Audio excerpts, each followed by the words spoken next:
This is Teacher Mikey. အဲ့တော့ဒီကနေ့ကျွန်တော်သင်မဲ့သင်ခန်းစာက A ရဲ့ ANN ရဲ့ဖြစ်ပါတယ်။ကဲတော့ကြည့်အောင်နော်။အဲ့တော့ငယ်ငယ်တုန်းကကျွန်တော် ABCD သင်ရမှာပေါ့။ ABCD စုစုပေါင်းဘယ်နှလုံးရှိလဲပြောကြည့်ပါဦး။ဟုတ်တယ်။စုစုပေါင်းကဒီကျွန်တော်26လုံးရှိတယ်နော်။အဲ့တော့ဒီထဲမှာရှိတဲ့တယောက်လောက်ဒီချက်ကိုအဲ့ဒီ26လုံးကဘာတွေဖြစ်မလဲတစ်ယောက်လောက်ပြောကြည့်ပြပါနော်။ A ကနေစတယ် Z နဲ့ဆုံးတယ် okay အခုဒီကျတို့အဲ့ဒီ A ကနေ Z အထိကိုဒီကျတို့က alphabet လို့ခေါ်ပါတယ်เนาะ alphabet မှတ်ထားမယ်เนาะ okay ဒီချက်ကအဲ့ဒီထဲကမှာစကားလုံးလေး letter လေး5ခုကိုဒီချက်ကရွေးထုတ်မှာဖြစ်ပါတယ်အဲ့တော့အဲ့ဒီ5လုံးကိုဒီချက်ကဘာတွေဘယ်စကားလုံးတွေကိုရွေးထုတ်မလဲဆိုတာကိုစဉ်းစားမိလားစဉ်းစားမိတဲ့သူရှိလား okay အဲ့တော့အဲ့ဒီထဲမှာဒီချက်ရွေးထုတ်ခြင်းတဲ့စကားလုံးလေး5လုံးက A E I O U ဖြစ်တယ် okay နော်အဲ့တော့ကျွန်တော်တစ်ခါတော့ပြန်ပြောကြည့်မယ် A E I O and U okay ပြီးရင်ဒီချက်ကအဲ့ဒီ5လုံးကိုဆွဲထုတ်ပြီးတော့ချက်ကသူတို့ကိုနာမည်လေးပေးမယ် vowels လို့ပေးမယ်နော် vowel ဆိုတော့အခုဒီချက်က vowel ဘယ်နှလုံးရေးထုတ်ထားလဲ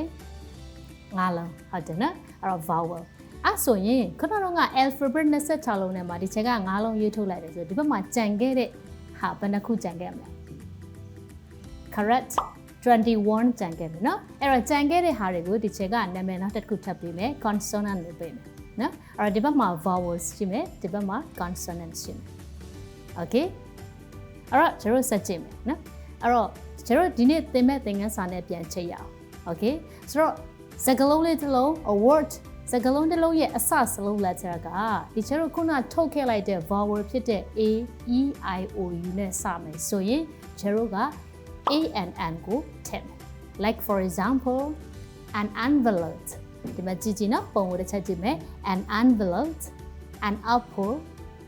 an owl an umbrella okay အဲ့ဒါစကားလုံးလေးကိုတွေ့ရင်သူ့ရဲ့အစစလုံးလေးကိုတစ်ချက်ကြည့်မယ်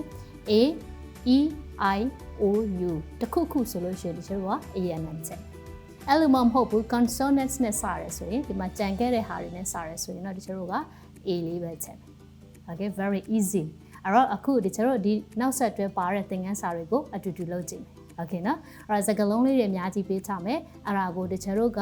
တစ်ခုတစ်ကောင်တစ်ယောက်ဆိုတဲ့အဓိပ္ပာယ်ပေါ်လွင်တဲ့ A သို့မဟုတ် ANN နဲ့ထည့်ကြည့်မယ်နော်အဲ့တော့စကားလုံးလေးကိုတွေ့အရင်ဆုံးဘာလုပ်မလဲပထမဆုံး letter ကိုရှာပါအဲ့ letter က consonants လား vowels လားဆုံးဖြတ်ပါပြီးမှဒီကျတော့က A ချက်မလား N ချက်မလားဆိုတာကိုစဉ်းစားမယ်အဲ့သူ့ရဲ့အဓိပ္ပာယ်က A N ကတစ်ခုတစ်ကောင်တစ်ယောက် okay အဲ့တော့ဒီမှာဆိုရင်ကျတို့ example လေးပေးထားတယ်ဆိုတော့ a leaf a leaf okay ဆိုတော့ leaf ရဲ့အစ letter က L right so a leaf we have to put A and another one is train so what's the first letter what's the starting letter T correct so starting letter is T this is why we have to add A in front of a train so the answer is A train a train okay ကျွန်တော်တို့ခုပေးထားတဲ့ papaya okay it's a fruit papaya ရဲ့ starting letter ကဘာဖြစ်မလဲ B correct အဲ့ဆိုရင်ကျွန်တော် A လား ANN လား A ထည့်ရမှာပေါ့နော်အဲ့ဆိုရင် a papaya very good နောက်တစ်ခုကျွန်တော် butterfly you're right butterfly starting letter is B so we have to add a butterfly very good okay အဲ့တော့ဒီမှာကျွန်တော် exercise လေးကိုကြည့်ပြီးတော့ဒီ video clip ရဲ့နောက်မှာပါတဲ့လေ့ကျင့်ခန်းကိုအိမ်မှာလုပ်ကြည့်မယ်နော်ပြီးရင်ကျွန်တော်ရဲ့ဒီ video clip လေးအောက်မှာအဖြေမှန်တွေကိုလာရေးပေးပါကျွန်တော်စစ်ပေးမယ်နော် okay ပျော်ရွှင်တဲ့နေ့ကလေးဖြစ်ပါစေ bye bye see you next time